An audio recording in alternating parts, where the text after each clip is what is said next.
Bismillah. Assalamualaikum warahmatullahi wabarakatuh. Waalaikumsalam warahmatullahi wabarakatuh. Alhamdulillahirabbil alamin. Wassalatu wassalamu ala asrofil anbiya'i wa mursalin amma ba'du. Ahlan wa sahlan wa marhaban bihudurikum jamaah keluarga besar Bapak Suyadi Mualim dan jamaah kajian An-Nafi. Alhamdulillah telah hadir bersama kita yang terhormat Ustaz Dr. Syafiq Riza Basalamah Emah Hafizahullah Ta'ala. Kaifa haluka Ustaz? Alhamdulillah khair, Bang. Alhamdulillah. Allah yu'afik. Amin. Amin. Baik, untuk tema tausiah yang akan disampaikan saat ini adalah bukan hanya kamu. Sebelum kajian dimulai, kami mengingatkan kepada jamaah untuk menghadirkan niat ikhlas karena Allah, mematikan mikrofonnya, dan untuk akhwat agar menutup auratnya ketika menyalakan videonya. Kemudian setelah selesai kajian, akan dilanjutkan dengan sesi tanya jawab. Yang ingin bertanya langsung bisa raise hand, dan nanti mikrofonnya akan di-unmute, atau bisa juga melalui kolom chat yang ada di bawah. Kami sampaikan kepada Om Jovi, ingin memberikan sepatah dua patah. Silakan Om Jovi. Dari pihak Om Jovi ini dari pihak keluarga Ustadz. Masya Allah. Ahlan wa sahlan.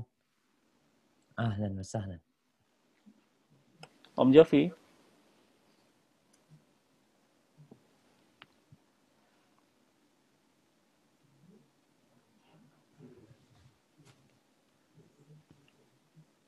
Om Jovi sudah siap? Oh, Om Jovinya baru selesai sholat Ustadz. Siap. Kita tunggu sebentar Ustadz. Nah.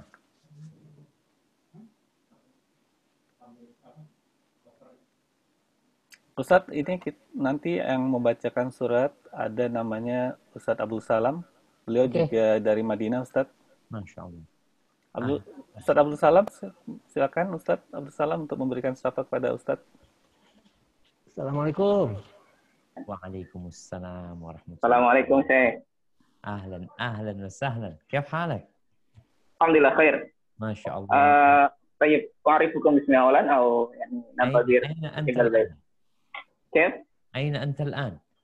أنا في جاكرتا الآن. ما شاء الله. تركت المدينة. متى تعود؟ نعم إن شاء الله لا أدري لكن الوقت غير مناسب. لعل يعني أعود بسرعة. الآن دراستك تكون عن بعد؟ نعم صحيح. بدأت. منذ متى؟ بدأت دراسة عن بعد يعني منذ هذا اليوم. ما شاء الله. والمشايخ يلقون عن طريق زوم. صحيح لا عن طريق بلاك بورد. ليس زوم يعني بلاك بورد ada له تقدير خاص. أو ما شاء الله. في جامعة هكذا. إن شاء الله. يسر الله أموركم يا أستاذنا. وفيك يا شيخ. إن شاء الله تأتي الآية أذكر لكم وتقرؤها إن شاء الله. نعم. Baik, untuk Om Jovi dari pihak keluarga akan memberikan sepatah dua kata. Silakan Om Jovi. Oke, terima kasih Bang Oji. Pertama-tama atas kajian Anafi. Assalamualaikum warahmatullahi wabarakatuh. Waalaikumsalam. Selamat malam Ustaz.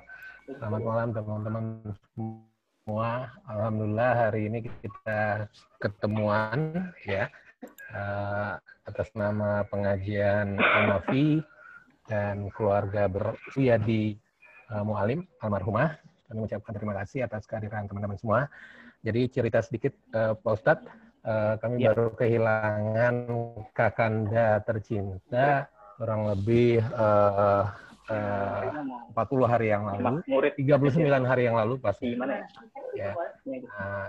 Allah ini juga kita bisa kirim doa bersama malam ini untuk almarhamah gitu. Jadi sekali lagi terima kasih atas waktu dan kehadiran teman-teman semua. Insya Allah almarhumah sudah tenang di sana dan mudah-mudahan suami dan Ananda, kebetulan ada anak-anaknya juga yang hadir di tempat saya. Mudah-mudahan bisa mengirimkan doa yang sama ke almarhumah. Itu saja mungkin kata pembuka dari kami.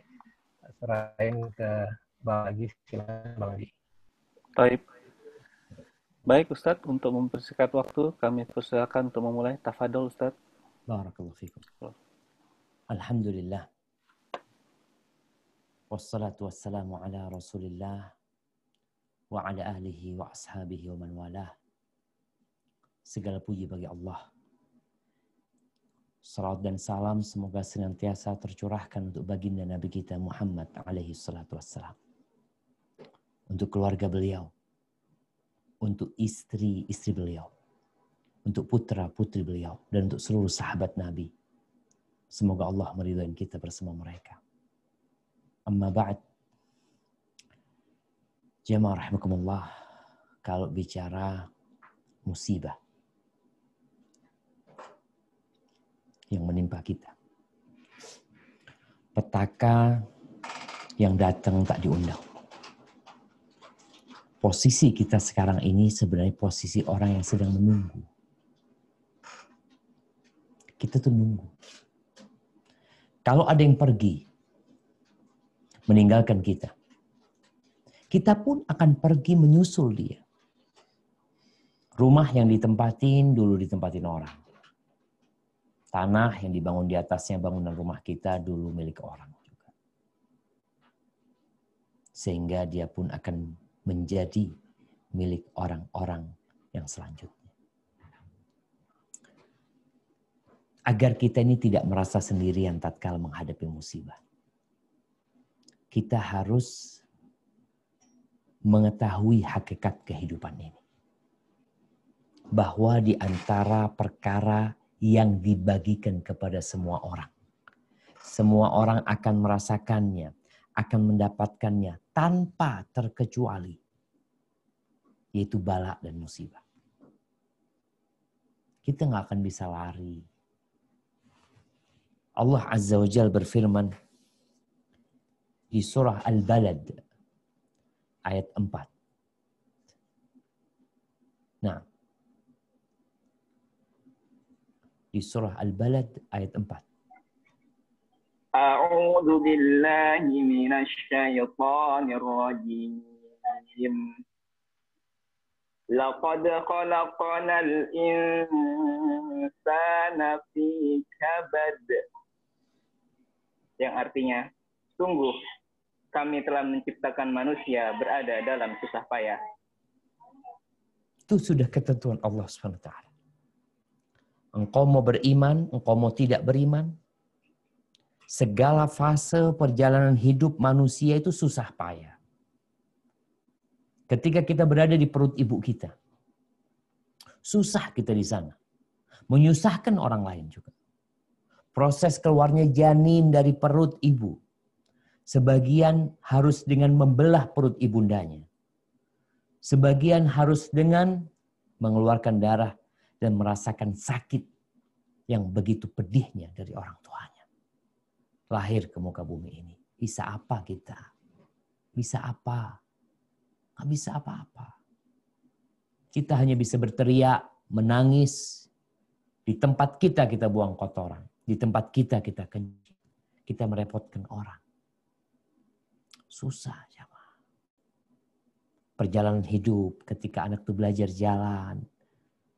Kadangkala kita sampai luka, ada yang terjatuh, ada yang kecelakaan. Besar, musibah datang silih berganti.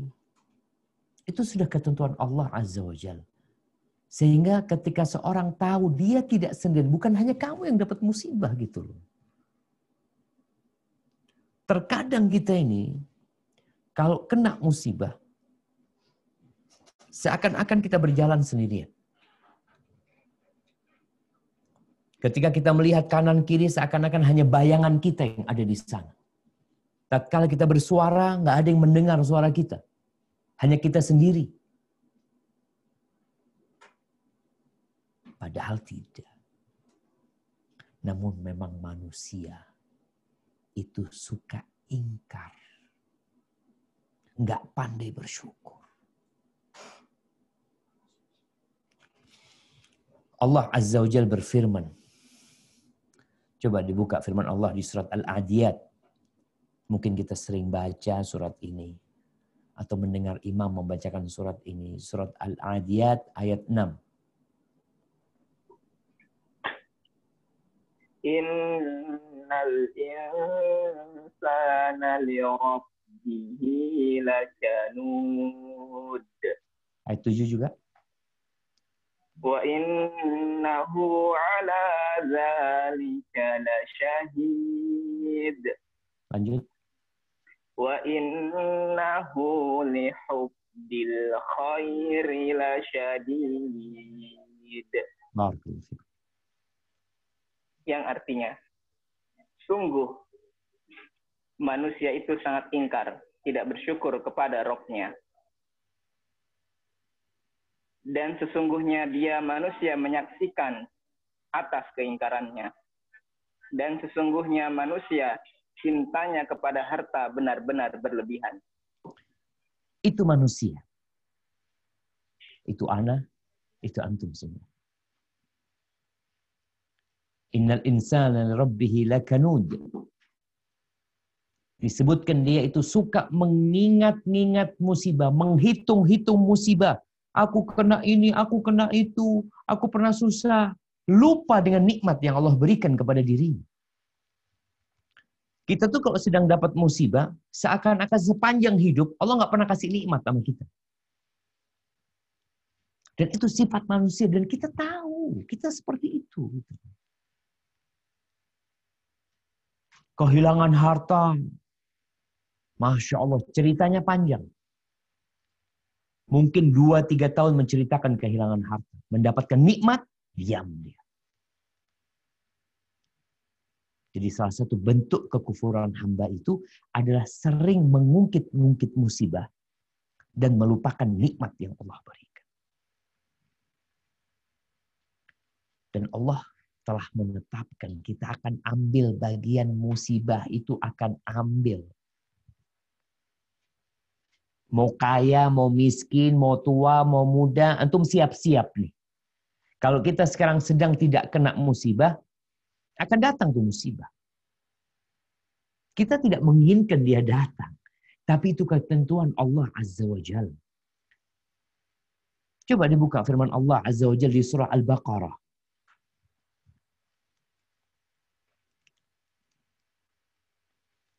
Nah, ayat 155. 156. Nah. وَلَنَبْلُوَنَّكُمْ بِشَيْءٍ مِّنَ الْخَوْفِ وَالْجُوعِ وَنَقْصٍ مِّنَ الْأَمْوَالِ وَالْأَنفُسِ وَالثَّمَرَاتِ وَبَشِّرِ الصَّابِرِينَ الَّذِينَ إِذَا أصابتهم مصيبة قالوا إنا لله وإنا إليه راجعون. Dan sesungguhnya kami pasti akan menguji kamu dengan sedikit ketakutan, kelaparan, kekurangan harta, jiwa, dan buah-buahan. Dan sampaikanlah kabar gembira kepada orang-orang yang bersabar, yaitu orang-orang yang apabila ditimpa musibah, mereka berkata, Inna lillahi wa inna ilaihi raji'un. Sesungguhnya kami hanya milik Allah, dan kepadanya lah kami kembali. Kita tahu sebuah konsekuensi ketika hidup di muka bumi. Allah telah menetapkan hidup ini adalah untuk menguji. Ujian itu diantaranya musibah. Allah akan menguji kalian dengan rasa takut. Takut dengan masa depan. Takut dengan kehidupan rumah tangganya. Takut dengan pekerjaan. Sekarang nih, COVID-19. Iya. Sebuah virus yang sangat kecil membuat kita ketakutan. Pemerintah takut resesi. Takut krisis ekonomi. Orang-orang takut tertimpa. Dan ketakutan itu semakin besar. Apa itu? Itu ujian. Takut lapar, banyak yang di PHK. Diberhentikan. Bingung mau makan apa. Kekurangan orang-orang yang dia cintai. Almarhumah yang meninggal. Dicintai oleh suaminya. Dicintai oleh anak-anaknya. Ya. Dan Allah menguji ketika mengambil dia. Wabasyiris sabirin. Berikan kabar gembira buat orang-orang yang bersabar. Nggak ada pilihan buat manusia tatkala musibah itu datang menimpa. Yang meninggal dunia tidak mungkin bisa hidup kembali. Peristiwa tabrakan, kecelakaan, atau apapun yang menimpa manusia yang udah lewat, nggak akan mungkin kau bisa merubah. Solusinya apa? Menerima. Sabar. Wabasyiris sabirin. Kayak apa sih orang sabar? Orang sabar adalah orang-orang yang tatkala tertimpa musibah. Qalu, mereka berkata. Mereka berkata dengan lisannya dan berkata dengan hatinya. Apa kata mereka? Inna lillah. Inna lillah. Kami ini milik Allah. Bukan hanya yang meninggal dunia milik Allah. Kita mendengar setiap hari ada yang mati fulan, fulana. Apakah kita tatkala mendengar kabar berita, duka, orang meninggal, kita mengatakan dia milik Allah? Atau kita mengatakan kita milik Allah? Kita milik Allah. Kita. Bukan cuma dia. Kita milik Allah. Wa inna ilaihi rajiun. Kita bakal balik ke Allah Subhanahu wa taala. Mau kemana? Mau ngungsi ke planet Mars sana, mau ke bulan, mau ke bintang-bintang. Aina ma takunu yudrikkumul maut walau kuntum fi burujin musyayyadah. Akan datang kematian walaupun engkau berada di planet-planet atau engkau berada di benteng-benteng. Datang. Kita bakal kembali kepada Allah Subhanahu wa taala. Tatkala seorang mengatakan inna lillahi wa inna ilaihi raji'un, apa yang akan dia dapatkan? Ulaika alaihim salawatun min rabbihim wa rahmah wa ulaika humul muhtadun. Allah kasih salawat buat orang itu. Allah berikan rahmat buat dia. Dan mereka adalah orang-orang yang mendapatkan petunjuk ketika tahu dengan takdir Allah Azza wa Jalla. Ahibati fillah. Apa yang kita tunggu? Rasulullah SAW mengatakan badiru bil a'mal. Kalian segeralah beramal. Jangan nunda-nunda. Ya, banyak di antara kita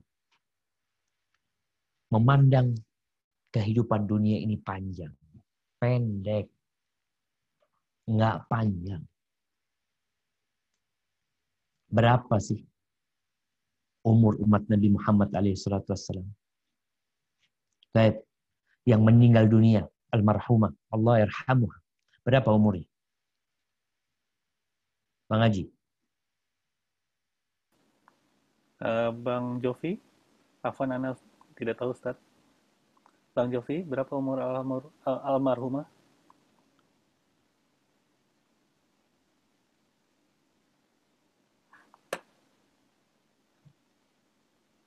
Nah, ada yang tahu?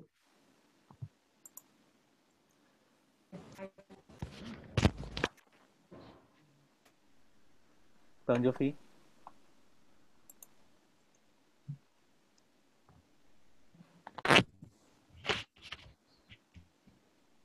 Halo Ustaz. Nah, berapa Bang umur yang meninggal dunia Bang? 52 tahun Ustaz. Allah Akbar. Dengar jamaah. 52 tahun.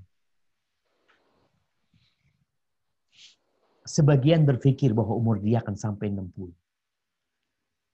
Sebagian berpikir umur dia akan sampai 63 tahun seperti Nabi SAW. Ada yang berpikir umurnya sampai 70 tahun. Tapi kematian datang tanpa pernah kompromi. Hidup kita nggak panjang. Rasulullah SAW mengatakan a'maru ummati baina 60 wa 70. Umur umatku tuh kalau sampai tua antara 60 sampai 70. Wa aqalluhum man yajuzu dzalik. Paling sedikit yang lewat dari 70, sedikit. Kita melihat yang meninggal dunia rahimahullah taala rahmatan wasi'ah 52. Ada yang umur 40 tahun telah meninggal dunia. Ada yang umur 30 tahun meninggal dunia. Ada yang SMP meninggal dunia. Ada yang baru lahir meninggal dunia. Ada yang mati dalam kondisi kaya. Ada yang mati dalam kondisi miskin. Ada yang mati dengan penyakit. Ada yang mati dalam kondisi sehat, bugar, dia mati. Maka Rasul SAW menyuruh kita bersegera beramal. Segera, jangan ditunda-tunda.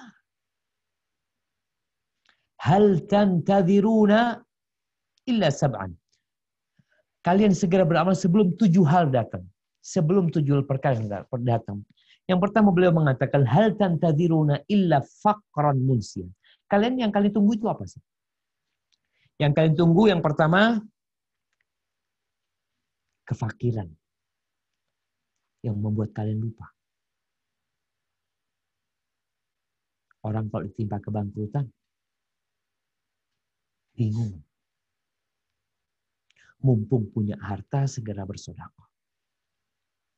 Mumpung punya harta, beramallah dengan harta. Karena kalau datang kefakiran orang itu kadangkala, kalau biasa miskin jamaah, ya biasa. Memang dia selama ini hidupnya miskin.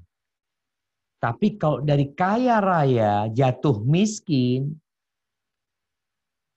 kemiskinan yang menimpa dia bisa menyebabkan dia lupa dari bersyukur kepada Allah Subhanahu wa taala, dari beramal.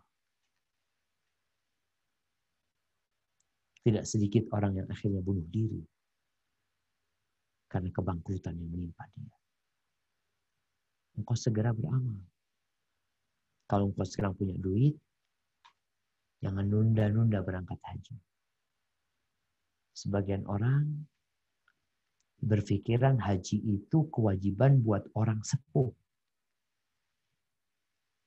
Sehingga kalau kita ngelihat di negeri kita, kebanyakan orang-orang yang berangkat haji itu di usia-usia yang resiko tinggi. Apakah karena mereka baru mampu ketika sepuh atau memang mereka menunda-nunda? Ketika muda beli mobil.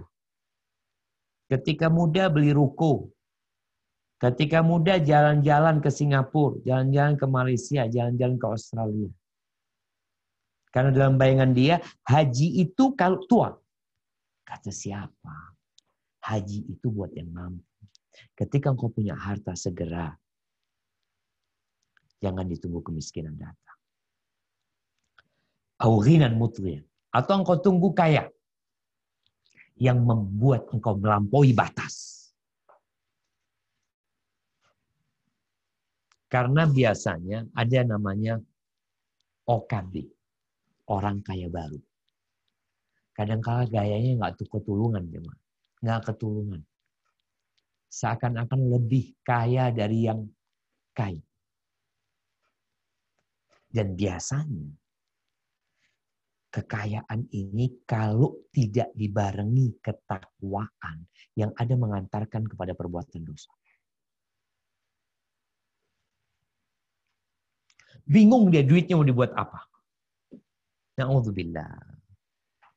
Akhirnya dia main judi dengan uangnya. Berzina dengan uangnya.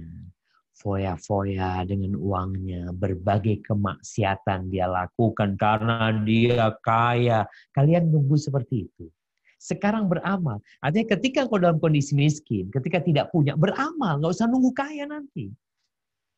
Ketika kekayaan itu datang kepadamu dalam kondisi engkau bertakwa, aman insya Allah.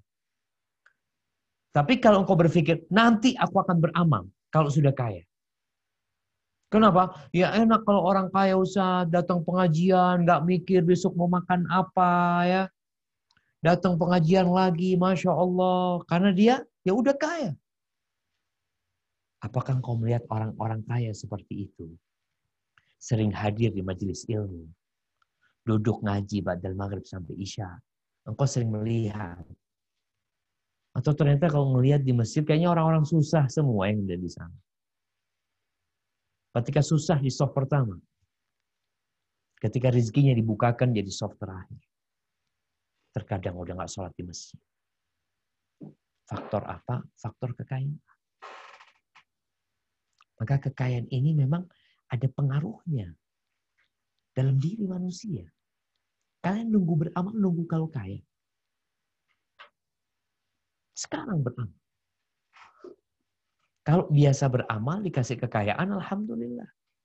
Jadi semakin baik. Gitu. Au maradan mufsidan. Atau kalian menunggu sakit. Sakit yang merusak tubuhmu. Kalian nunggu itu beramal.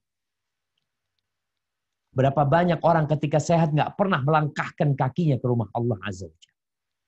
Ketika sehat nggak pernah bangun malam untuk bermunajat kepada Allah Jalla Jalaluh. Ketika sehat nggak pernah baca Quran, nggak pernah zikir pagi dan petang. Sakit baru berpikir ya Allah aku kepingin ke masjid tapi kakiku sudah diamputasi. Nunggu kayak gitu mau beramal. Coba kita ini menunggu. Apa yang disebutkan Nabi SAW datang. Semoga kita selamat dengan kita beramal ketika itu datang. Ya, kalau bicara sakit, ya banyak orang sakit. Ada kawan-kawan yang Masya Allah. Masya Allah. Dia cerita. Semoga Allah merahmatinya. Bahwa dia ketika ya belum benar lah kata dia. Kerjanya selalu berangkat main golf ya. Biasalah.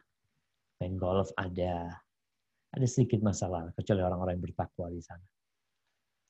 Sampai suatu hari dia kecelakaan. Ketika dia kecelakaan, ya ada yang berubah di tubuh dia. Dia sulit untuk berjalan. Mengontrol emosi juga sulit. Ada yang rusak di tubuh dia. Tapi dia cerita, sejak itu anak ke masjid, Ustaz.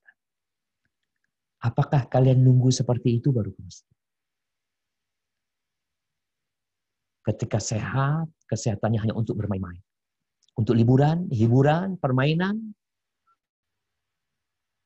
Naik sepeda jauh dia lakukan.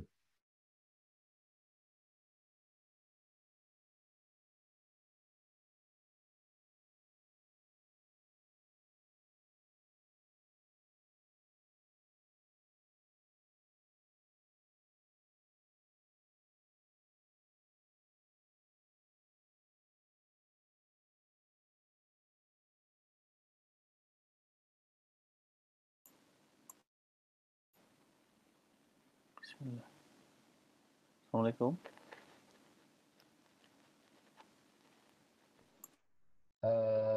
Ada kendala? Ada kendala gangguan teknis sepertinya ya. Afwan jemaah. Mungkin ada kendala teknis. Ustaz? Ya. Afwan Ustaz, keputus tadi Ustaz.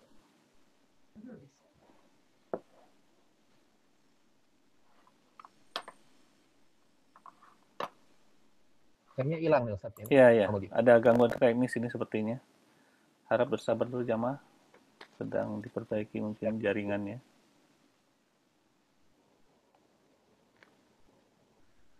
Bang Oji dengar suara saya Bang Oji? Alhamdulillah jelas Bang Jovi. Suara saya jelas nggak Bang Jovi? Alhamdulillah. Sangat jelas Bang. Alhamdulillah. Di studio ada kendala sepertinya. Bentar ya. Ya, kita tunggu aja ya. Siap.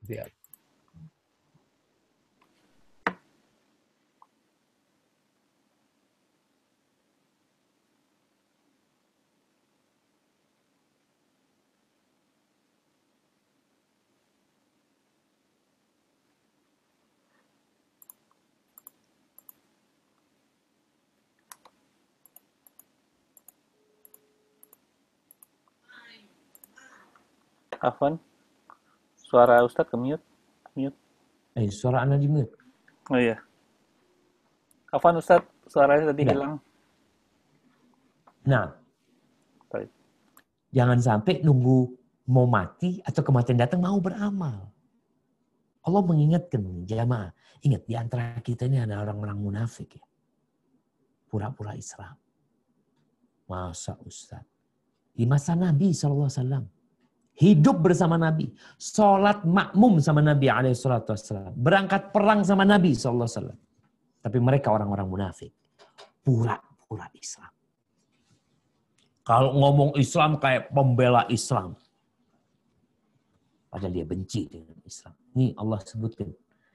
Nah, tafadhal dibaca.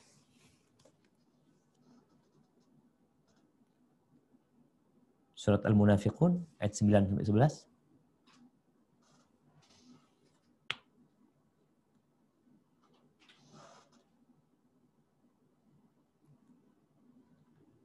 Nah, mana Ustaz Abdul Salam? Suaranya masih di mute, mute. Salam.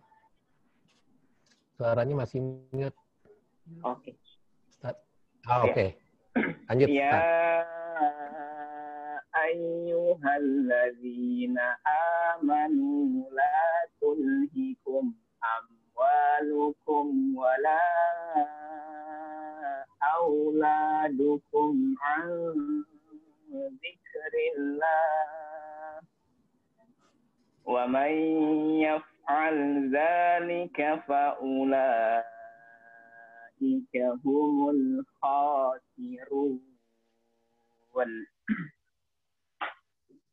wa anfiqu mimma razaqnakum min qabli an ya'tiya ahadakumul maut fayaqula rabbi laula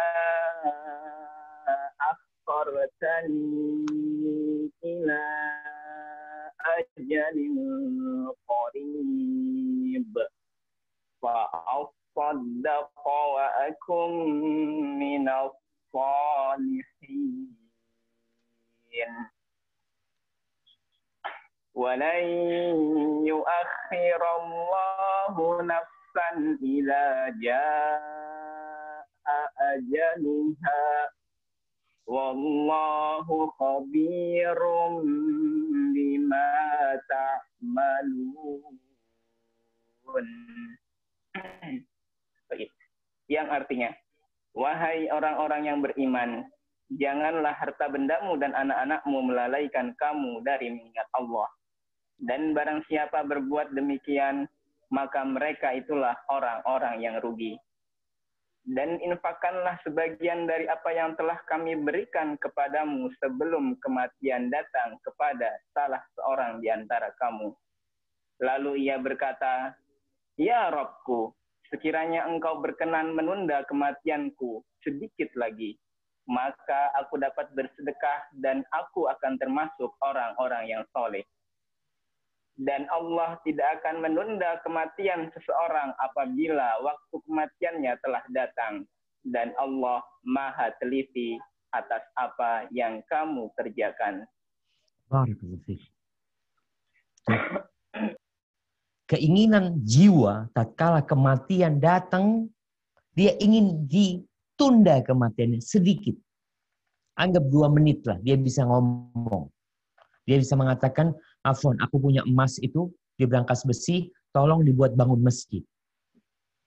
Aku punya uang sekian, tolong digunakan untuk mengaspal jalan di kampung tersebut. Kasihan warganya di sana. Engkau ingin mengatakan itu. Laula akhartani ila ajalin qarib fa'asaddaq, yang diinginkan sedekah. Wa akum minas sholihin, sehingga aku jadi orang-orang soleh. Selama ini aku tertipu dengan kehidupan dunia. Ternyata hasil kerjaku, kelelahanku, kecapeanku, semua ditinggal. Karena menunda-nunda beramal. Apa yang ditunggu? Nunggu mati. Yang datang tiba-tiba. Awid Dajjal. Atau kalian nunggu Dajjal keluar. Fasyarru ghaibin yuntazar. Ya. Dajjal yang mengaku Tuhan, yang berjalan dengan surga dan neraka di kanan kirinya, sehingga orang-orang tertipu dengan dia, akhirnya menjadi pengikut Dajjal. Kita suka sama yang aneh-aneh. Nunggu itu datang. Awis sa'ah, atau nunggu kiamat. Nunggu kiamat. Pasti jamaah itu yang kita tunggu sebenarnya. Kita akan melewati. Gak ketemu ini, yang terakhir ya kiamat. Satu hal yang paling menakutkan. Jamaah rahmatullah. Maka kita nih, sebelum ajal datang menjumpai kita, kita hendaklah segera beramal. Sebelum musibah-musibah datang. Kalau bicara musibah lagi, coba kita lihat. Apakah ada yang selamat dari musibah? Kita lihat para nabi. Para nabi. Orang-orang yang cintai Allah Azza wa Jalla. Bagaimana Nabi Nuh alaihissalam berdakwah selama 950 tahun. Capek mendakwain kaum. Bagaimana Nabi Ibrahim alaihissalam dibakar sama kaum. Dibakar. Nabi. Khalilur Rahman. Karena memang Allah Azza wa Jal memberikan bala kepada hambanya itu sesuai dengan kadar keimanannya. Ketika keimanannya kokoh, Allah tambahkan tuh bala buat dia. Sehingga siapa orang yang paling besar cobaannya? Para nabi, bukan kayak kita-kita ini. Bukan pelaku kemaksiatan, bukan. Para nabi. Kok bisa Ustaz? Untuk mengangkat derajat mereka. Untuk membersihkan jiwa mereka. Kenapa? Karena memang bumi ini penjara. Kita mau keluar dari sini. Kita perlu bersih-bersih. Maka kalau kita lihat bagaimana cobaan Nabi Ibrahim alaihissalam dibakar. Diusir sama bapaknya. Diuji berbagai macam cobaan Nabi Ibrahim alaihissalam. Lulus Nabi Ibrahim alaihissalam. Bagaimana diuji nggak punya anak. Mungkin ada yang diuji nggak punya anak. Lalu merasa, ya Allah, padahal anak sudah banyak sodako, anak sudah berbuat ini itu, tapi belum dikabulkan doaku. Kau lupa sama Nabi Ibrahim alaihissalam. Seorang hamba yang sangat dicintai oleh Allah Azza wa Jalla, ditunda pemberian anak buat dia. Agar dia mengadu kepada Allah. Agar dia berkeluh kesah kepada Allah. Agar dia curhat kepada pencipta. Bagaimana Nabi Ibrahim berdoa, Rabbi habli minas salihin. Terus minta. Nah, diuji. Setelah dikasih anak, diuji lagi sama Allah Azza wa Jalla. Suruh berpisah dengan Allah.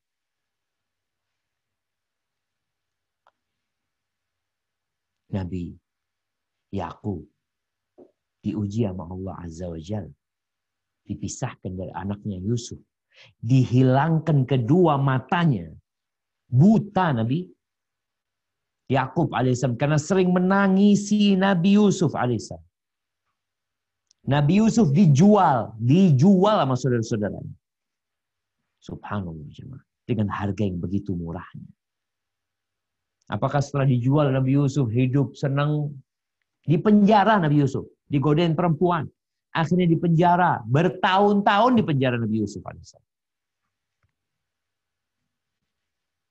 Nah, musibah itu harus kita lewati. Engkau tahu Nabi Yahya. Kita lihat ya. Bagaimana Nabi Zakaria itu berdoa minta anak sama Allah Subhanahu wa taala. Kemudian anaknya mati. Disembelih. Bapak nih yang menunggu kehadiran itu anak bertahun-tahun. Coba dibuka surat Maryam. Bagaimana Allah menceritakan Nabi Zakaria menunggu putranya itu hadir. Sampai tua renta, sampai hampir 100 tahun umurnya. Nah, surat Maryam.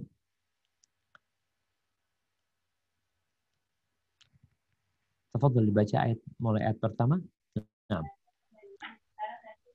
Bismillah. Kafha ya ain sad. Zikru rahmati rabbika abdahu Zakaria. إذ نادى ربه نداء خفيا قال رب إني وهن العظم مني واشتعل الرأس شيبا ولم أكن بدعائك رب شقيا وإني خفت الموالي من ورائي وكانت امرأتي عاقرا فهب لي من لدنك وليا يرثني ويرث من آل يعقوب واجعله ربي رضيا.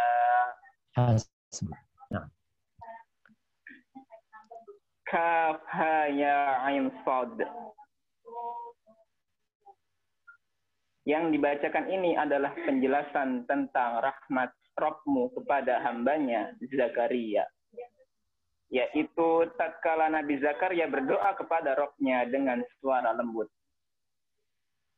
Ia berkata, "Wahai Rabbku, sungguh tulangku telah lemah dan kepalaku telah dipenuhi uban, dan aku belum pernah kecewa dalam berdoa kepadamu, ya Rabbku.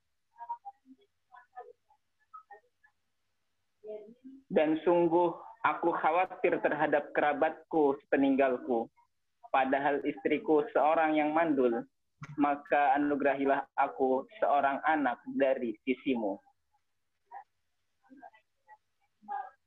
yang dapat mewarisi aku dan mewarisi dari keluarga Yakub, dan jadikanlah ia, ya Rabbku, seseorang yang engkau ridhoi."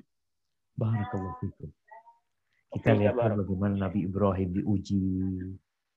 Ujian itu turun ke Nabi Yakub, Nabi Yusuf, turun lagi ke Nabi Zakaria. Itu orang-orang yang mulia. Allah berikan ujian kepada mereka.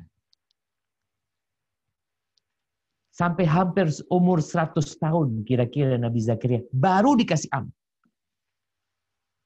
Tapi beliau nggak pernah ngeluh. Sampai beliau mengatakan kepada Allah, "Walam akun bidu'aika rabbi syaqiyya." Aku nggak pernah kecewa dengan berdoa kepada. Dan kebanyakan kita merasa kecewa ketika berdoa. Mengatakan, aku udah 2 tahun berdoa, udah 5 tahun berdoa, udah 10 tahun berdoa. Nih, hampir 100 tahun beliau berdoa. Nggak pernah kecewa. Istri yang mandul, ya. Nggak bisa punya anak, ya. Tapi Allah ala kulli syai'in qadir. Maka dia nggak pernah kecewa. Karena dia yakin Allah akan mengabulkan doanya. Singkat cerita dikasih anak. Nabi Yahya. Seorang yang Allah jaga kehormatan dan kemuliaan. Yang akhirnya disembelih dan kepala Nabi Yahya diberikan kepada pelacur. Bapaknya hidup. Kalau bapaknya mati, selesai sudah. Dia nggak tahu dengan kejadian tersebut. Ini ayahnya, bagaimana ditunggu-tunggu itu anak. Setelah anak itu dewasa, disembelih dan kepalanya dihadiahkan kepada pelacur. Berat perjuangannya. Terus bagaimana Nabi Zakaria? Nabi Zakaria digergaji sama kaumnya, dibunuh.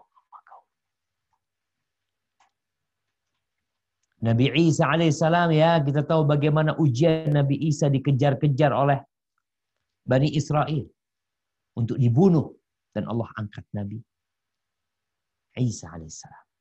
Nabi kita Muhammad alaihissalatu wassalam Yang Allah mengatakan, laqad kana lakum fi rasulillahi uswatun hasanah. Telah ada untuk kalian di diri Rasulullah sallallahu alaihi wasallam suri tauladan yang baik. Liman kana yarjullah wal yawmal akhir wa dzakarallaha katsiran. Buat orang yang berharap perjumpaan dengan Allah. Dia berharap hari akhir. Ambisi dia adalah akhirat dan dia suka mengingat Allah Subhanahu wa taala. Bagaimana Nabi kita Muhammad alaihi salatu wasallam dicaci maki, dibully, disakiti, fisiknya, sahabatnya dibunuh, diusir dari kota Mekah. Kota Mekah ini kota kelahiran, diusir beliau. Diancam mau dibunuh, dibikin sayembara, siapa yang dapat datangkan kepala Nabi Muhammad alaihissalam dikasih 100 ekor onta. Sampai kota Madinah, bagaimana kehidupan beliau? Tinggal di rumah yang kecil, berhari-hari, berbulan-bulan hanya makan kurma dan minum air. Giginya patah, darah mengucur dari dahi Nabi alaihi salatu wassalam. Perutnya dipakein sabut dari kerikil-kerikil alaihi salatu wassalam. Tidur sampai membekas di perutnya tikar yang beliau tidur. Anak-anaknya semuanya meninggal dalam kondisi Nabi masih hidup kecuali Fatimah. Orang tua ditinggal mati. Istrinya tercinta Khadijah. Ditinggal mati putrinya Zainab. Ditinggal mati putrinya Ummu Kalthum, ditinggal mati Ruqayyah, ditinggal mati Ibrahim, ditinggal mati Al-Qasim, ditinggal mati pamannya Hamzah, dan beliau sabar menghadapi itu semua. Dan teruslah beramal. Jangan gara-gara musibah menimpamu, lalu langkahmu berhenti. Kita nih berada di tempat persinggahan. Ini bukan tempat tinggal. Ini rest area. Ngapain di rest area? Isi bahan bakar mobilmu. Beli bekal-bekal yang cukup. Kemudian cek mobilmu. Karena nggak akan balik lagi ke tempat rest area ini. Ketika sudah siap, engkau akan berangkat. Ahibati fillah. Ada kejadian. Disebutkan bahwasanya Nabi Sulaiman alaihi salam. Ini cerita Abu Imran Al-Juni. Mungkin kisah Israiliyat. Bahwa Nabi Sulaiman itu sedang berjalan dengan bala tentaranya, ya. Dengan kemewahannya. Burung-burung itu di atas Nabi Sulaiman menaungi mereka. Jin dan manusia tentaranya di kanan dan kirinya.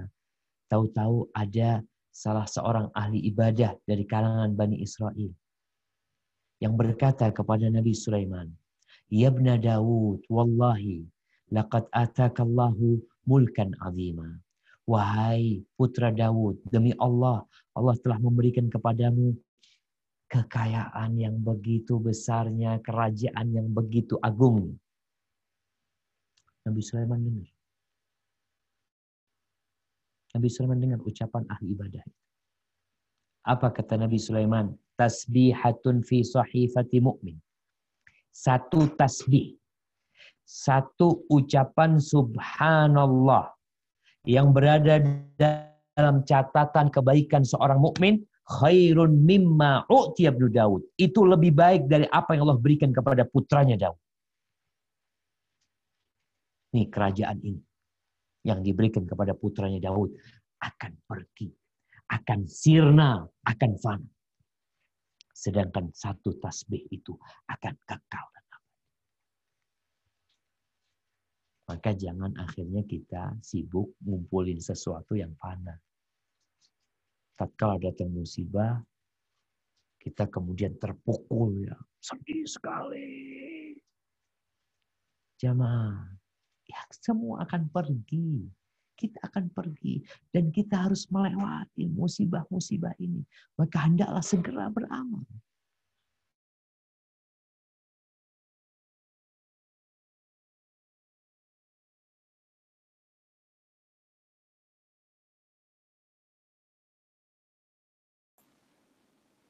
Afwan Ustaz, ada gangguan lagi?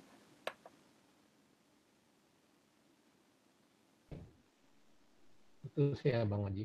Sepertinya ada kendala di jaringan ini, Bang Jovi. Oke. Harap sabar ya Bang. Kita tunggu. Karena Ya. Ustaz kan di Jember nih lokasinya. Mungkin ada kendala di sana, kendala teknis. Saya akan coba hubungin asistennya.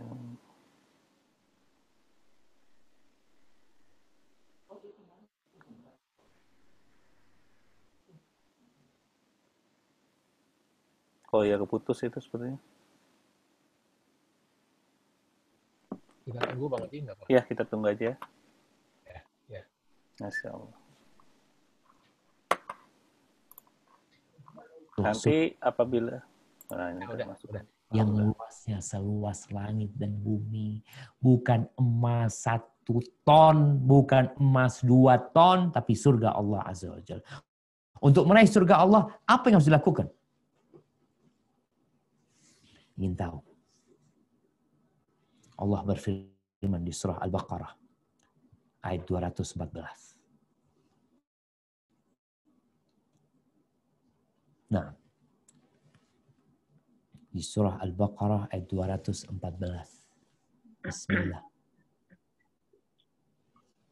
Am hasibtum an tadkhulul jannata wa lamma ya'tikum mathalul ladzina khalaw min qablikum massathumul ba'sa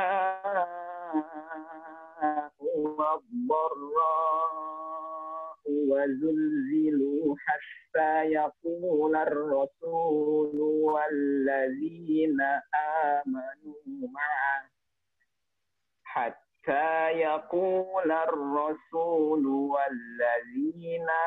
آمنوا معه متى نصر الله ألا إن نصر الله قريب. Ataukah kamu mengira bahwasanya kamu akan masuk surga, padahal belum datang kepadamu cobaan seperti yang dialami oleh orang-orang terdahulu sebelummu. Mereka ditimpa kemelaratan, penderitaan, dan diguncang dengan berbagai cobaan. Sehingga Rasul dan orang-orang yang beriman bersamanya berkata, kapankah datang pertolongan Allah? Ingatlah, sesungguhnya pertolongan Allah itu sangat dekat. Subhanallah. Kira-kira kita ini bisa masuk surga enggak? Surga yang luasnya seluas langit dan bumi. Yang bangunannya 1 bata dari emas, 1 bata dari perak. Yang buah-buahannya dekat. Yang engkau akan muda, selalu tidak ada sakit, tidak ada lapar. Mungkinkah kita masuk surga? Semoga Allah memudahkan jalan menuju surga. Tapi memang jalan itu terjal dan kita harus melewati. Dan kita berdoa. Semoga yang meninggal dunia, Allah yarhamuha, ditempatkan di surga Allah Azza wa Jalla. Diampuni dosa-dosanya. Buat keluarga yang ditinggal, maka ketahuilah, agar yang meninggal dunia terus mendapatkan kebaikan. Dengan matinya dia terputus amalan dia. Kecuali 3. Sedekah jariyah. Sebelum warisannya dibagi, usahakan ada yang menjadi sedekah jariyah buat dia. Keluarkan untuk bangun masjid. Keluarkan untuk bangun pesantren. Sehingga pahala terus mengalir buat dia. Ilmu yang bermanfaat selesai udah. Dia sudah meninggal, nggak bisa ngajarkan ilmu. Kalau hartanya masih bisa kita bagikan. Maka berusaha kita untuk punya ilmu yang bermanfaat. Yang ketiga, awwaladin salihin yad'ulahu, anak yang soleh yang mendoakan orang tuanya.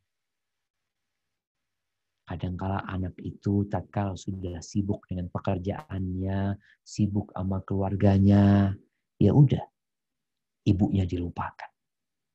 Maka berusahalah walaupun ibumu sudah meninggal dunia, untuk tetap menjaga hubungan baik dengan kerabat-kerabat ibu, dengan bibi-bibimu dari pihak ibu, dengan paman-pamanmu dari pihak ibu, dan dengan orang-orang yang dicintai oleh ibu. Sambil terus mendoakan ibu. Hadza wallahu a'lam bishawab. Itu yang bisa saya sampaikan. Kurang lebihnya mohon maaf. Mungkin kita masuk ke sesi tanya jawab. Tafadhol. Jazakumullah khair Ustaz, barakallahu fiik atas kajiannya. Baik, kita lanjutkan ke sesi tanya jawab. Oke. Ada yang ingin bertanya langsung? Para jamaah bisa raise hand atau langsung unmute untuk bertanya langsung ke Ustaz.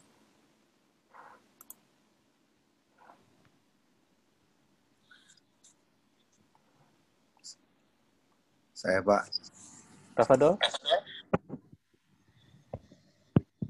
Izin bertanya, Pak. Nah, tafadhol. Silakan. Assalamualaikum warahmatullahi wabarakatuh, Ustaz. Waalaikumsalam warahmatullahi wabarakatuh. Setelah mendengar penjelasan barusan, saya memahami bahwa saat kita mengalami satu musibah, Allah berpesan kepada kita untuk segera beramal. Kita melihat bahwa musibah, contoh untuk kematian, kita bisa melihat berbagai macam kematian, dari kematian yang baik ataupun yang kurang baik. Sebetulnya dengan keyakinan bahwa semua kematian itu bisa dialami dalam keadaan baik, apa pesan yang sedang Allah sampaikan kepada kita pada saat musibah atau kematian itu diberikan dalam keadaan tidak baik, misalnya dalam keadaan kecelakaan. Selain itu, apa yang menjadi tanda satu kematian dianggap sebagai husnul khotimah? Demikian Ustaz. Assalamualaikum warahmatullahi wabarakatuh. Waalaikumsalam warahmatullahi wabarakatuh. Subhanallah jemaah. Ya.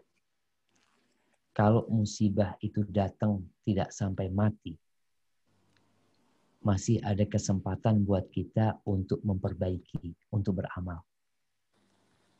Karena ya masih ada umur buat kita.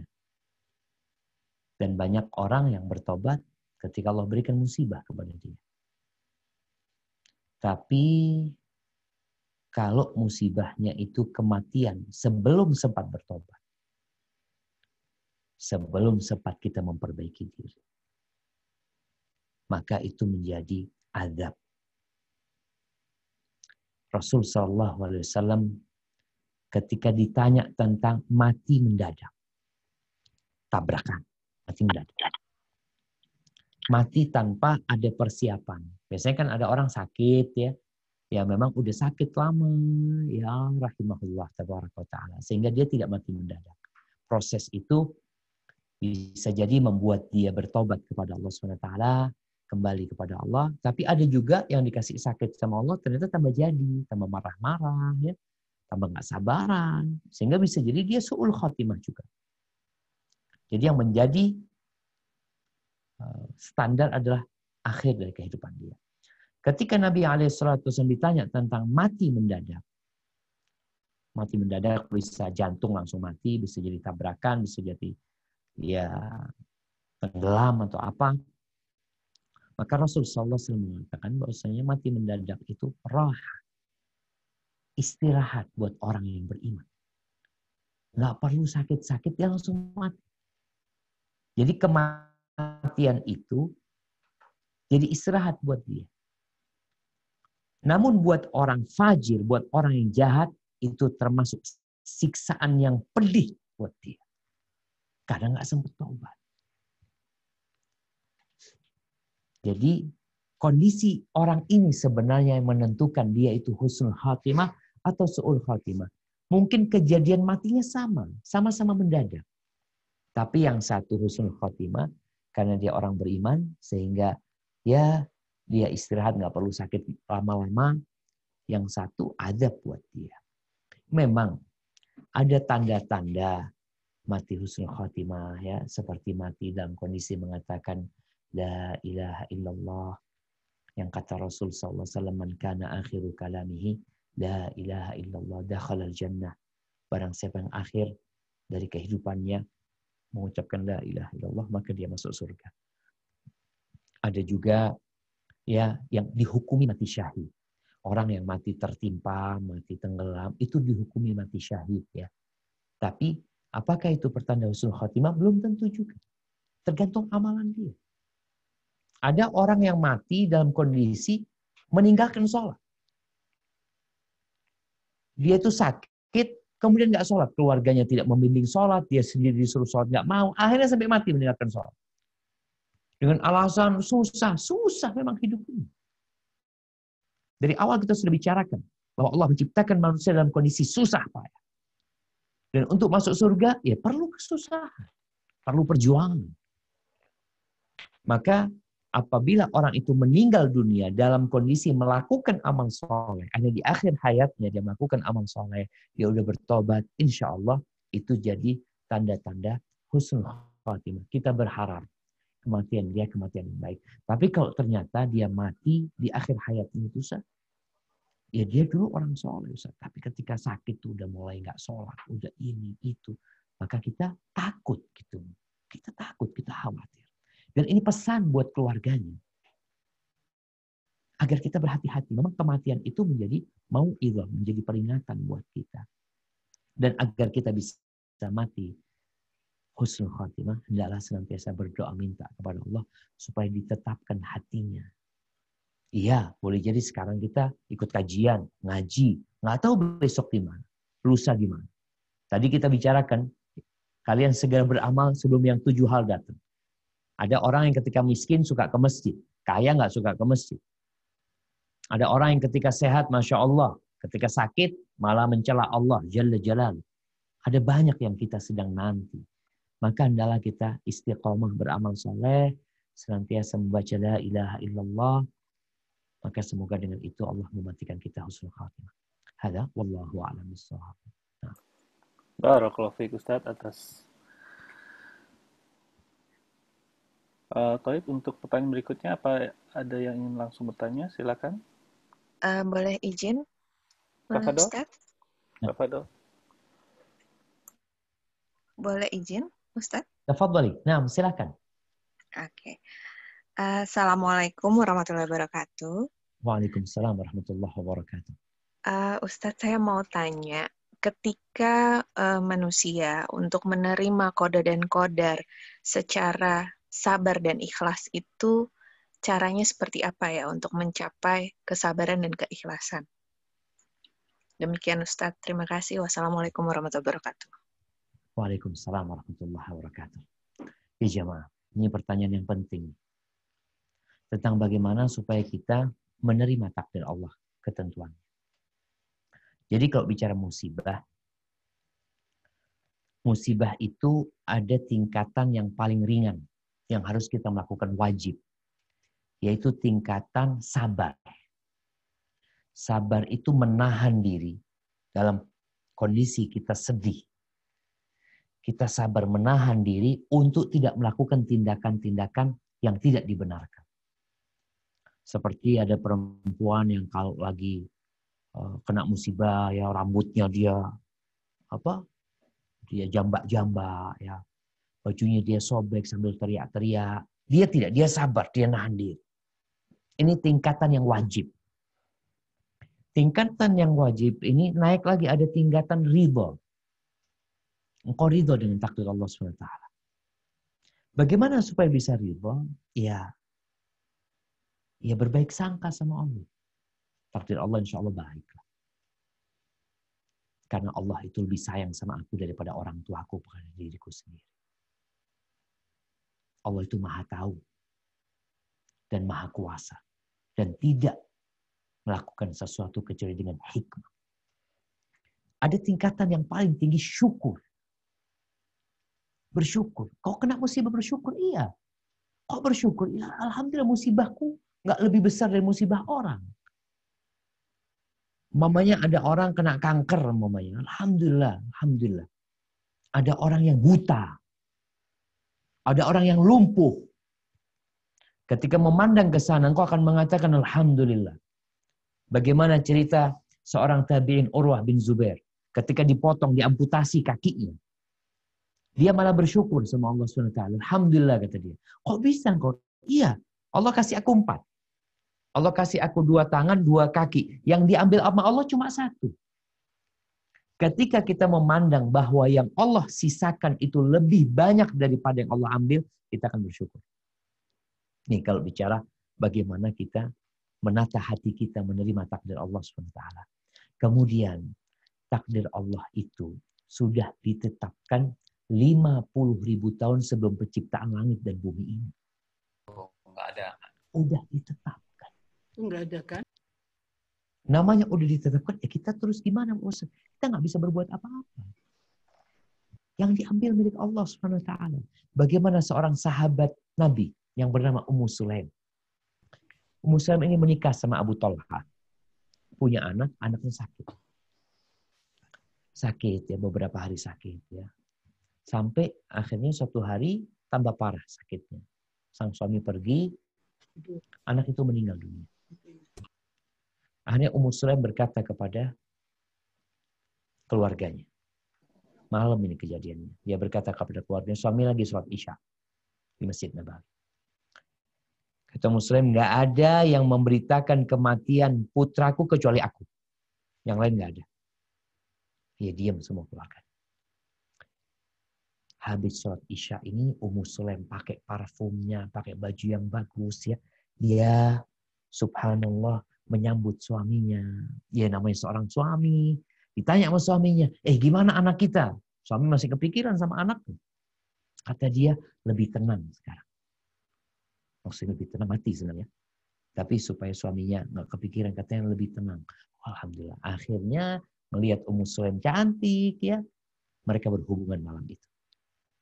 Sampai ketika suaminya Abu Talha ini sudah merasakan kenikmatan tersebut, lalu Ummu Sulaim ngomong sama suaminya, Bang, kata dia, ya, kalau ada orang yang titip sesuatu sama abang, ya, amanah tuh. Terus mereka datang meminta titipan itu, dikasihkan nggak? Ya dikasihkan kalau punya dia, kata dia. Masa kita mau tahan-tahan? Kata Ummu Sulaim, Tasib, engkau sabar bang ya, kata dia.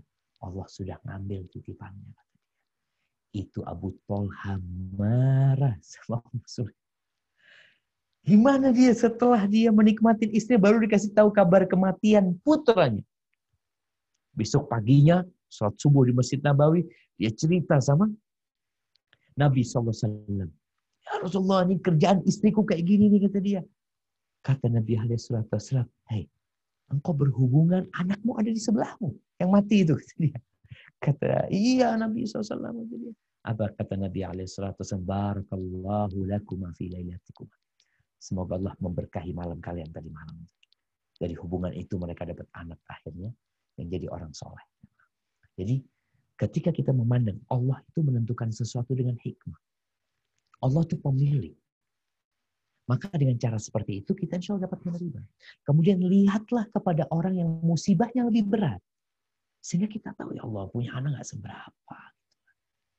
Dengan cara itu kita bisa menata hati kita. Yang terakhir, lihat kepada nikmat Allah SWT. Tadi kita sebutkan tentang firman Allah, Innal insana li rabbihi lakanud. Manusia itu benar-benar kufur sama Allah SWT. Kenapa? Dia tuh kalau musibah diingat-ingat terus. Dikasih nikmat sepanjang tahun sama Allah. Bertahun-tahun dikasih nikmat, lupa sama nikmat tersebut. Maka ingatlah kepada nikmat Allah SWT. Sehingga musibah yang menimpamu akan terasa ringan. Ya Allah, cuma seperti itu ya. Dan ingat dengan musibah para nabi yang lebih besar daripada musibah kita. Hadza wallahu a'lam bishawab. Barakallahu fiik Ustaz. Baik, untuk pertanyaan selanjutnya Saudari Herlina, silakan. Tafadhol untuk bertanya. Bisa diklik mikrofonnya untuk di-unmute. Halo. Suaranya bisa diperjelas? Iya. Jelas, Pak? Bisa diperbesar, maaf. Suaranya Halo? kecil. Ya, oke, silakan. Ya. Assalamualaikum warahmatullahi wabarakatuh, Pak. Waalaikumsalam warahmatullahi wabarakatuh. Izin bertanya, saya pernah mendengar bahwa bahwasanya kita calon mayit itu bisa merasakan 40 hari menjelang kita dipanggil sama Allah, kita bisa merasakan tanda-tandanya bahwa kita ini akan dipanggil Allah. Bagaimana dengan kebenaran itu, Pak Ustadz? Mohon penjelasannya. Terima kasih. Assalamualaikum warahmatullahi wabarakatuh. Barakallahu fikum. Ya jemaah, Allah Azza wa Jalla mengatakan wa ma tadri nafsun bi ayyi ardin tamut. Nggak ada orang yang tahu kapan dia mati. Nggak ada. Adapun pernyataan 40 hari sebelum meninggal dia sudah merasakan tanda-tandanya, nggak ada. Pernyataan itu tidak sahih dan tidak benar. Dan tidak sesuai dengan realita. Karena memang bukan Allah yang menjelaskan dan bukan Rasulullah SAW yang memberikan petunjuk. Kematian itu datang tiba-tiba. Berapa banyak orang yang mengira dirinya mati. Sudah melihat keluarganya, Masya Allah. Ana masih ingat ketika bulan Ramadan, Ana punya ibu. Waktu itu sudah kritis. Sampai dalam bayangan abah Ana kayaknya mau meninggal, Ana punya ibu. Alhamdulillah. Sampai hari ini dia sehat. Semoga Allah menjaga dia selalu. Jadi memang nggak ada yang tahu. Para nabi saja. Ini para nabi. Mereka itu memang kalau mau mati, itu datang malaikat menawarkan. Itu para nabi. Datang malaikat menawarkan kepada dia, malaikat pencabut nyawa, apakah engkau ini sudah ajalnya udah mau mati. Kau mau mati sekarang atau mau tambah umur? Kita kasih tawaran para nabi. Itu khusus para nabi. Adapun manusia nggak ada jemaah. Hati-hati juga kadang-kala ada beberapa subhanallah ya. Anda mendengarkan pengajian jemaah di Indonesia tentang kehebatan salah satu waliullah. Di antara kehebatan waliullah ini ada seorang wanita katanya datang kepada dia karena gurunya ini ngomong, kau mau minta apa, minta sama aku. Ada seorang wanita yang suaminya udah mati. Dia nangis, aku kepingin suami aku balik lagi gitu dia. Udah mati, udah dikubur. Apa cerita Ustadz ini? Akhirnya dia masuk ke dalam, sholat, lalu dia terbang. Dia terbang ke langit menjumpai malaikat pencabut nyawa. Jadi ternyata malaikat pencabut nyawa itu sedang punya nyawa-nyawa ditaruh di kantongnya. Subhanallah. Akhirnya dirampas itu kantong oleh waliullah ini. Lalu ruhnya itu balik lagi ke kuburan. Lalu orang ini hidup lagi. Ada kisah-kisah yang kadang kala jemaah. Ya. Kau tahu di agama tidak dapat dibenarkan, secara akal sehat juga tidak bisa diterima. Maka seorang muslim ketika mendapatkan berita-berita khususnya berkaitan dengan sesuatu yang gaib, maka di cross check seperti tadi ditanyakan ya.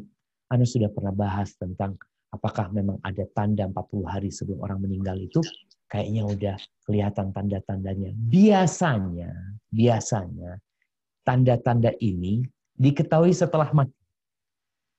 Maksudnya orang udah mati, oh iya ya memang waktu itu sebelum 40 hari itu aku udah lihat kayaknya gini-gini. Ini bentuk pembenaran. Ketika meyakini itu akhirnya dicari-cari, dicocok-cocokin. Jadi sebenarnya nggak ada tanda-tanda orang mau mati itu yang memang nggak ada yang tahu. Pernah Nabi SAW membesuk sahabatnya Sa'ad bin Abi Waqqas. Sa'ad bin Abi Waqqas ini parah sakitnya ketika itu di Mekah. Kalau nggak salah waktu penaklukan kota Mekah, ya, sakit parah dia. Lalu dibesuk sama Nabi SAW. Sa'ad punya anak satu perempuan dan dia kaya. Lalu dia mengatakan, ya Rasulullah, aku ini mau mati, gitu dia, sakit. Aku punya harta banyak. Apakah aku wasiatkan semuanya? Kata Nabi SAW, jangan. Terus setengahnya jangan. Sepertiga boleh. Dan sepertiga itu sudah banyak, kata Nabi SAW. Apakah saat mati setelah itu? Nabi yang membesuk? Enggak. Saat itu meninggal setelah punya anak 17 orang. Bisa bayangin. Dia udah kepikiran mau mati, punya anak satu. Ternyata dia meninggal dunia beberapa tahun setelah meninggalnya Rasul sallallahu alaihi wasallam dan sudah punya anak 17. Artinya memang tanda-tanda orang mati sebelum 40 hari itu tidak dijelaskan dalam Al-Quran dan tidak pula dalam sunnah Nabi SAW. Hadza wallahu a'lam bishawab. Barakallahu fiik Ustaz. Baik, untuk pertanyaan selanjutnya, apakah ada yang ingin bertanya langsung? Bisa untuk di-unmute atau di-raise hand.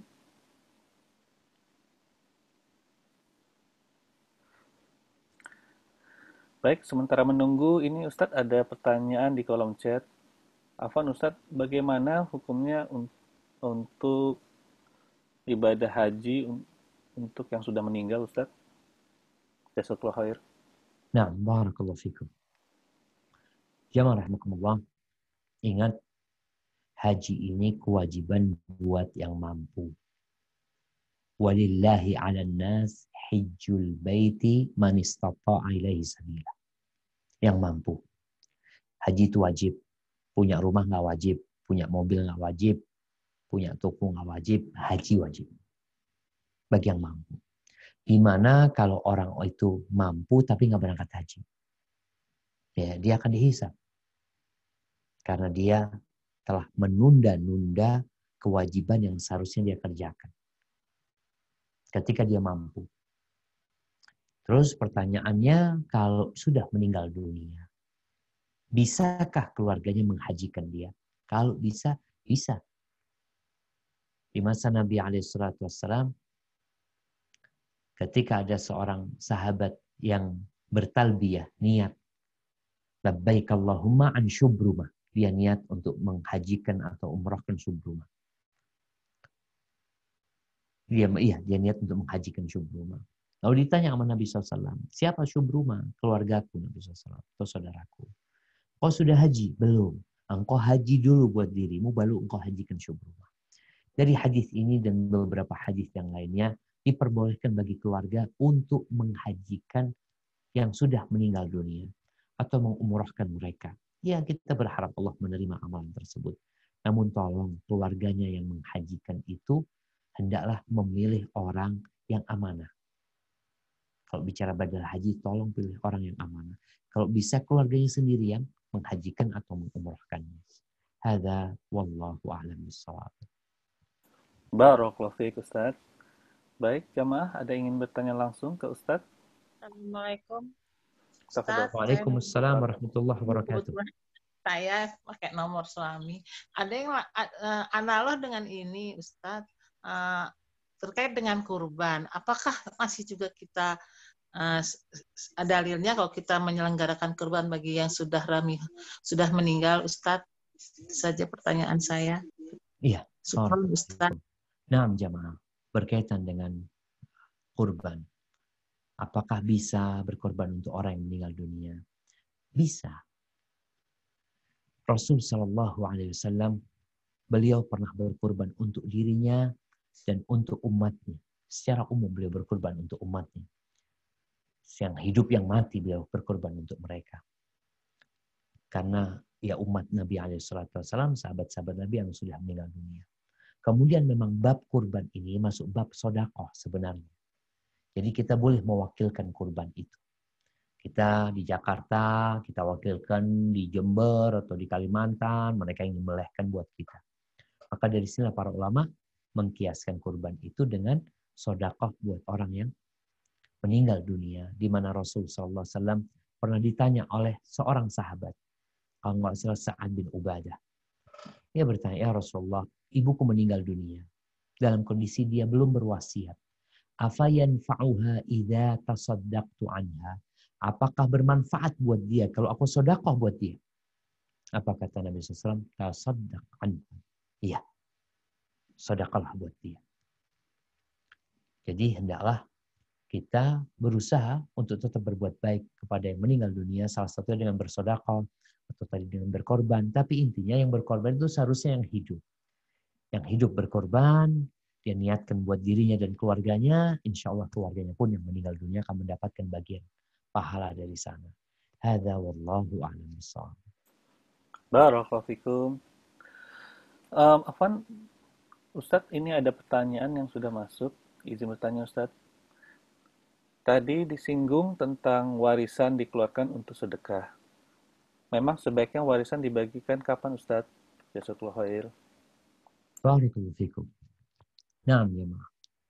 Kalau bicara warisan, ingat warisan ini harta nemu. Harta nemu. Rizki itu ada yang dicari, ada yang mencari. Rizki itu ada yang kita mencari. Tapi ada rezeki yang mencari kita. Salah satu rezeki yang mencari kita warisan. Kita nggak kerja. Kita nggak usaha. Dapat warisan. Karena sebab orang mendapatkan warisan itu 3. Yang pertama, hubungan kekerabatan. Nasab. Yang kedua, karena pernikahan. Yang ketiga, karena pembebasan budak. Ini 3 aja. Jadi nggak ada orang lain bisa dapat warisan. Yang dapat warisan ya keluarganya gitu kan. Jadi memang nggak ada usaha dia. Suami istri, suami dapat warisan dari istrinya. Karena bekerja sama bukan. Karena dia sebagai suaminya. Jadi suami dapat warisan. Kalau ternyata enggak, anak kerja bareng misalnya, kalau kerja bareng ya dibagi 2 hartanya dulu. Baru nanti dapat bagian warisan dari istrinya. Anak dia dapat warisan. Kapan pembagian warisan ini? Karena warisan ini kadang-kala membuat keributan. Allah menyebutkan wa ta'kuluna turatha aklan lamma. Kalian itu makan warisan sembrono tanpa mikir halal haram. Maka hendaklah kita membagikan warisan itu setelah utang dibayar. Yang pertama. Segera utang dibayar. Setelah dibayar itu utang, wasiat ditunaikan. Cari wasiat, siapa aja ada wasiat tunaikan. Setelah itu dibagi. Kalau waktunya kapan, ya kembali kepada kesepakatan keluarga sebenarnya. Tapi perlu diketahui bahwasanya harta warisan itu sudah milik ahli waris. Umpamanya yang meninggal ibu. Siapa ahli warisnya? Mungkin kalau perempuan itu almarhumah punya orang tua, berarti orang tuanya masih dapat warisan. Kalau almarhumah punya anak laki-laki, anak perempuan, mereka ahli waris, suami ahli waris. Maka ketika ahli waris sepakat ini, umpamanya kita mau bagi, insya Allah tahun depan, ya udah ikut kesepakatan mereka. Atau ternyata mereka kita nggak mau bagi ini. Sayang rumah ini mau ditempatin. Baik, harus sepakat. Kalau salah satu dari ahli waris menuntut haknya, dia mengatakan kalau nggak mau dibagi sekarang nggak apa-apa, tapi aku minta bagianku. Hak dia, jangan dicela dia. Dia punya hak. Karena harta itu milik bersama. Soalnya kadang-kala kita beranggapan, oh ini anak durhaka, ini itu. Enggak, memang haknya dia. Dan Allah yang ngasih, dia itu Allah. Bukan yang mati yang ngasih. Yang bagi warisan ini Allah Azza wa Jalla. Kenapa? Karena kalian nggak ada kerja di sana. Allah yang ngasih itu rezeki. Sehingga Allah yang membagikannya. Dan harapan anak, ahli waris ini terbuka hatinya. Karena memang ini harta tadi bukan karena usaha kita. Kalau memang nggak mau dijual, tolong yang minta hanya dikeluarkan. Haknya dia 100 juta. Ya udah, ini 100 juta kita kasih, dia nggak punya bagian udah. Terus yang 1 juta ya diberikan kepada yang bayarin dia. Seperti itu. Jadi usahakan jangan sampai warisan ini menimbulkan keributan ya. Kadang-kala kakak paling tua, dia ngurusin warisan, adik-adiknya terzalimi, kadang-kala dinikmatin sendiri. Jangan sampai harta itu memutuskan tali silaturahim. Kesian orang tua kita. Dia ingin anak-anaknya akur. Dia ingin anak-anaknya saling mendoakan. Kok ternyata ribut gara-gara harta. Na'udzubillah min dzalik. Nah. Barakallahu fiik Ustaz. Ini ada yang ingin bertanya, Ibu Osi Jalil. Tafadhol.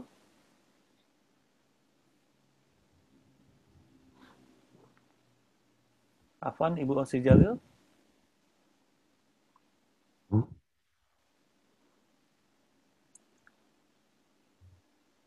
Atau dengan Edi Sumadi? Ya, saya mau bertanya lagi, saya istrinya Pak Edi Sumadi. Oh, ya. Terkait pemulasaraan jenazah nih Ustadz.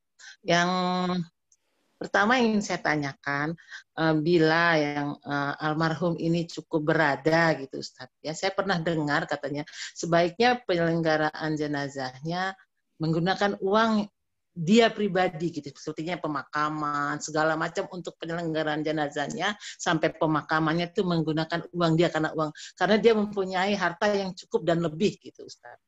Ya. Terus yang kedua yang saya ingin tanyakan, bila jenazah sudah dikafankan, sudah dimandikan, sudah dikafankan, sudah bersih, sambil menunggu proses pemakaman dan sholat jenazah, dan mungkin ada yang tidak sempat ikut sholat jenazah berjamaah, bolehkah kita sholat jenazah sendiri tanpa berjamaah?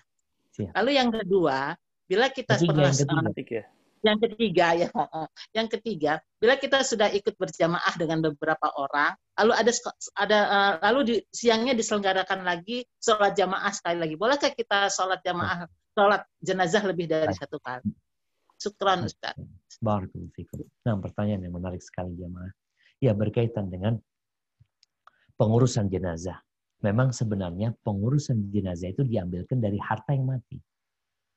Jadi sebelum warisan dibagikan, maka itu uangnya dia yang dipakai. Mau bicara beli kuburan umpamanya, proses beli kafan, macam-macam. Memang sebenarnya hukum asalnya diambilkan dari harta dia.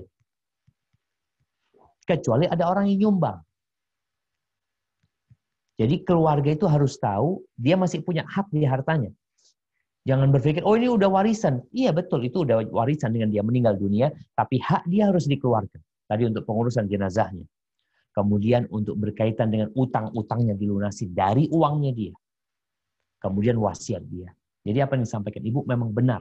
Bahwasanya di antara hak itu mayit, diambilkan uang dari harta dia untuk pengurusan jenazah dia. Kecuali ada orang yang menyumbang lain lagi. Yang pertama. Yang kedua, berkaitan dengan sholat jenazah. Apakah sholat jenazah boleh sendirian? Boleh.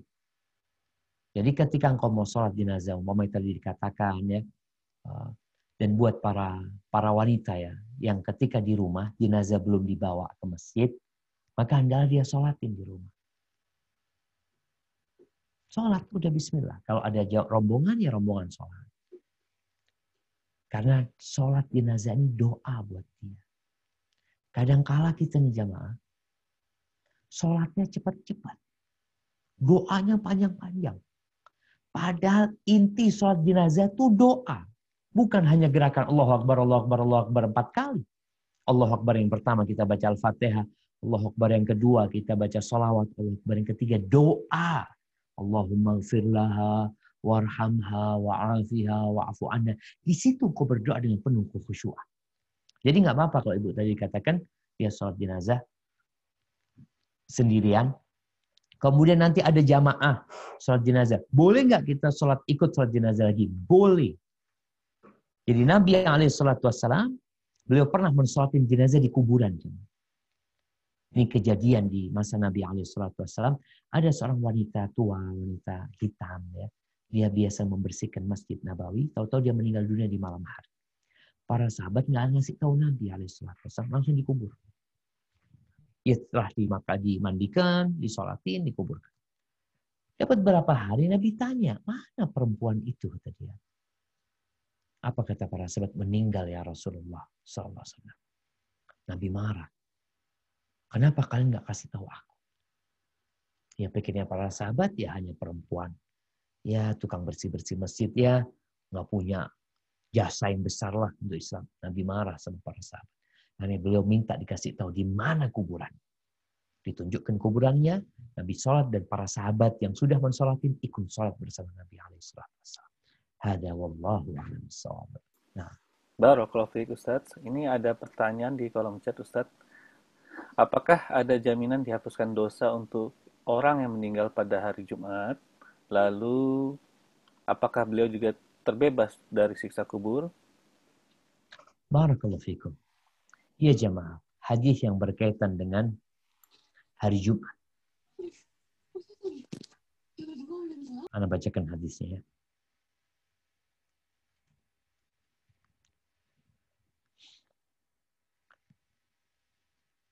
Di mana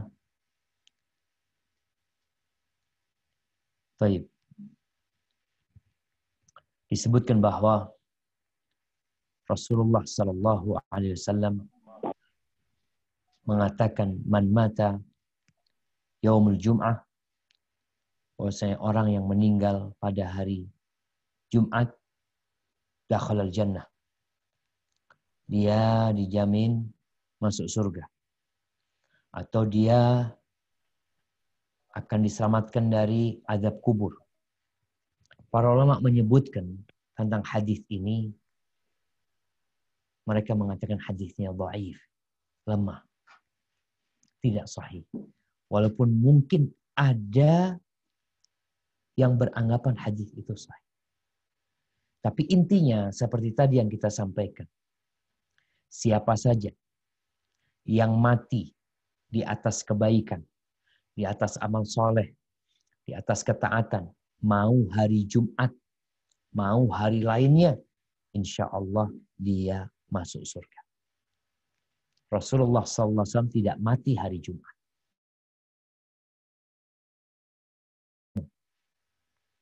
Para sahabat Nabi juga seperti itu. Mereka meninggal di hari yang berbeda-beda. Memang tidak dapat dipungkiri. Hari Jumat termasuk hari yang paling mulia di antara satu pekan itu. Namun yang jadi standar orang itu husnul khatimah atau tidak adalah amal perbuatan dia. Dan kita berharap kalau orang itu meninggal hari Jumat ya, dan meninggal dalam ketaatan, semoga dia diampuni dosa-dosanya dan masuk surga. Tapi kalau dia mati hari Jumat, tapi dalam kondisi mabuk, mati dalam kondisi ya nggak benar, berbuat zina, maka yang jadi ukuran bukan harinya, tapi adalah amal perbuatan dia. Ada orang mati hari Jumat, nggak sholat dia. Apakah dikatakan dia husnul khotimah? Jadi yang menjadi patokan tetap adalah amal perbuatan dia. Namun kita berharap ketika orang soleh, mati hari Jumat, ya, hari tempatnya bersolawat, kemudian yang mensolatin juga nanti pada Jumatan itu banyak orangnya.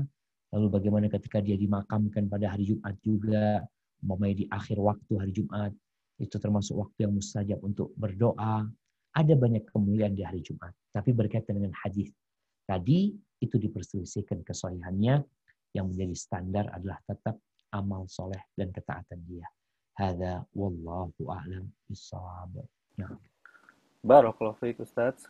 Ini ada pertanyaan Ustaz mengenai bagaimana membagi warisan dengan cara selain dari ajaran Islam. Apakah berdosa hukumnya? Lalu amalan apa yang bisa dilakukan agar pahala sampai ke mayit? Jazakallahu khair Ustaz. Barakallahu.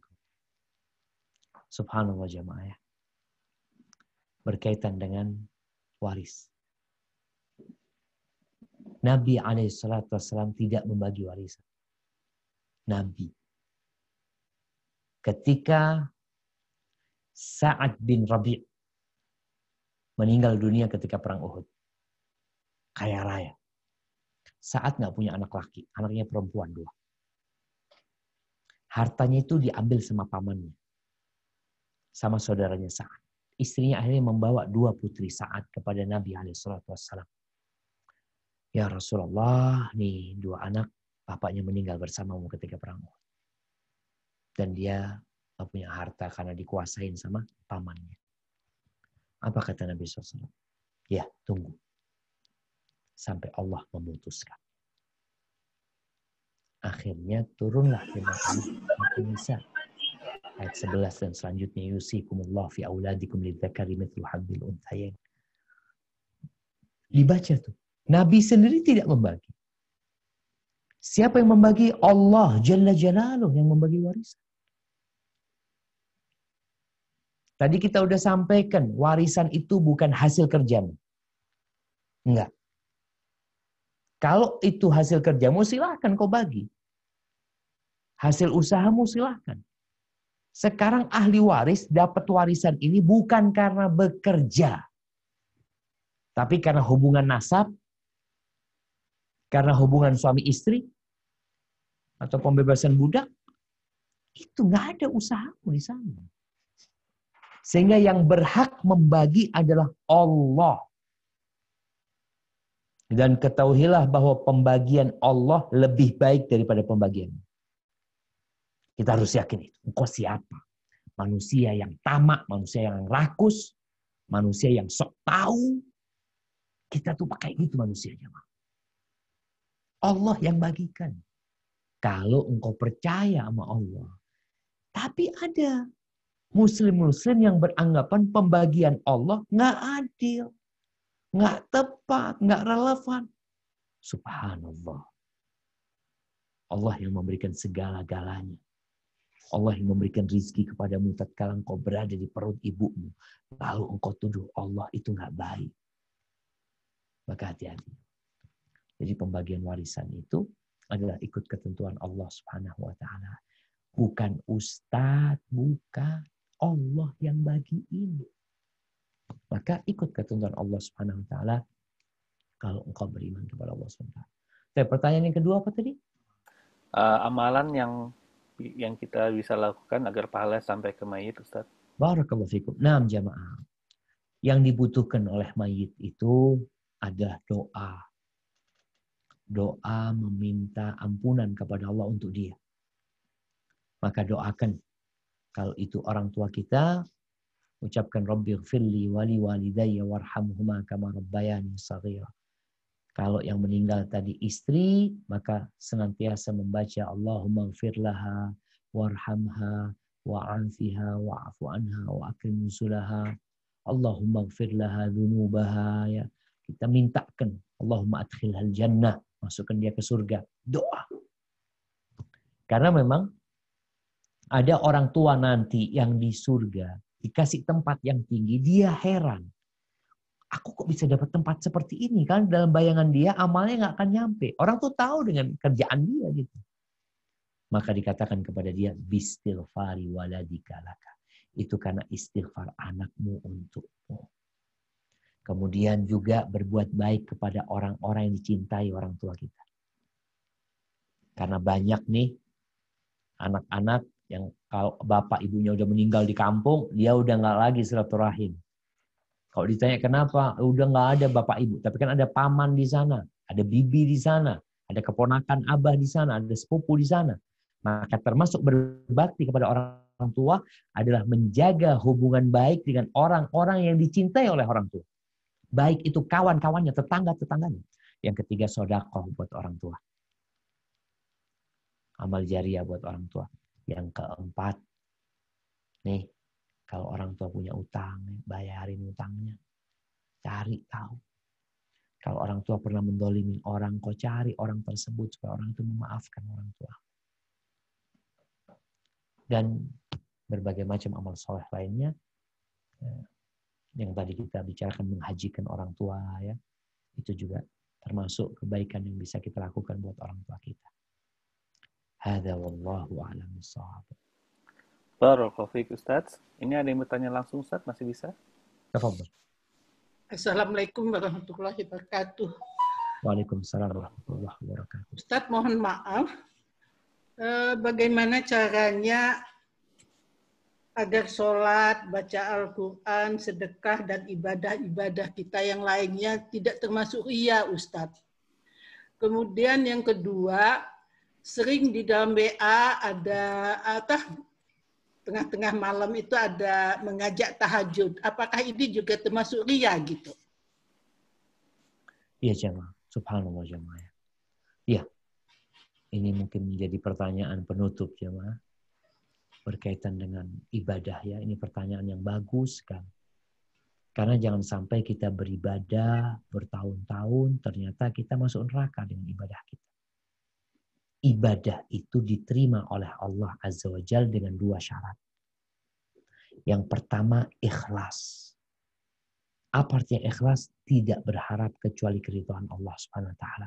Enggak dunia, enggak pujian manusia, dia beribadah hanya untuk Allah Subhanahu wa taala. Ini syarat pertama. Syarat yang kedua harus sesuai dengan ajaran Nabi Muhammad SAW. Jangan sampai orang sholat sunnah setelah sholat asar, ya, sholat nggak diterima. Kenapa? Nggak boleh sholat sunnah setelah sholat asar sampai matahari terbenam. Nggak boleh sholat sunnah selesai habis sholat subuh sampai matahari terbit. Jadi harus ikut aturan. Kalau bicara bagaimana supaya ibadah kita itu ikhlas lillahi ta'ala, jauh dari keriaan, yang pertama, kenalilah Allah Subhanahu wa ta'ala. Ketika orang kenal sama Allah, dia tahu Allah nggak akan terima kecuali ikhlas. Maka dia jadi takut. Yang kedua, ketika engkau ingin pujian, ketahuilah bahwa pujian manusia nggak ada gunanya. Mau sejuta manusia memuji kita, kalau Allah nggak suka, nggak ada gunanya. Jadi kalau ingin dipuji, mintalah pujian Allah Azza wa Jalla. Kalau ingin dunia, mintalah sama Allah Subhanahu wa ta'ala. Yang ketiga, sembunyikan amal kita. Karena memang, baik itu sholat, baik itu sedekah, perempuan ini Masya Allah, dia tidak diperintahkan untuk sholat di masjid, dia sholat di rumah. Sehingga insya Allah, dia akan lebih ikhlas. Karena tertutup, nggak ada yang lihat ketika dia sholat.